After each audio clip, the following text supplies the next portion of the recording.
All right, today we're talking about multiplying whole numbers and fractions.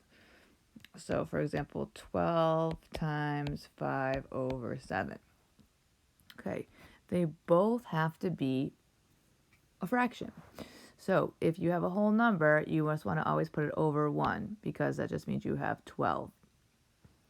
Okay, then you multiply across as usual, so numerators together, so that's 60. And then denominators together, so that's 7. But you can't leave it like that. Now you have to use your improper fraction technique, which would be to divide. So now we're going to put everything together. So divide 7 by 60, that is 8. And then 56, so then the remainder would be 4. And remember, this is your mixed number. This is your numerator, and your denominator stays the same. So your answer would be 8 4/7.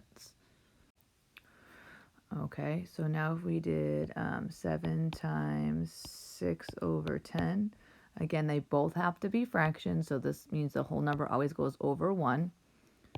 And then we multiply numerators across, 42, and then denominators across, so that would be 10. 42 over 10 is an improper fraction, so again, I'm going to divide 10 into 42, which goes in 4 times, with a remainder of 2. So then I would have 4, and then my remainder becomes my numerator, and 4 2/10. But we have to stop. Can we simplify this fraction further? We can. Remember, we could either divide by something they both have in common, so we can divide both of them by 2, which would equal 1 over 5, or making our factor trees, and the factors of 2 is 2, and the factors of 10 are 5 and 2, and sometimes we can do those in our head because they're smaller numbers. And then we would cross that out, and again, if we have nothing left, then it becomes a 1, and it would be 1 over 5. So then it would be 4 and 1 over 5. Okay, one more. We have 4. Oops, sorry, that's an eraser. We have 4 over 9 times 3. Again, we need to make the whole number a fraction, so we put it over 1, multiply the numerators, that's 12, multiply the denominators, that's 9.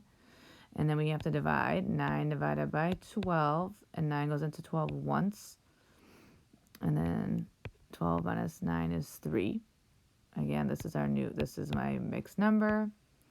The 3 is my numerator, and my bottom stays the same. Now I have to ask myself, can I do this? I can. And that would be 1 over 3. So my answer would be 1 and 1 over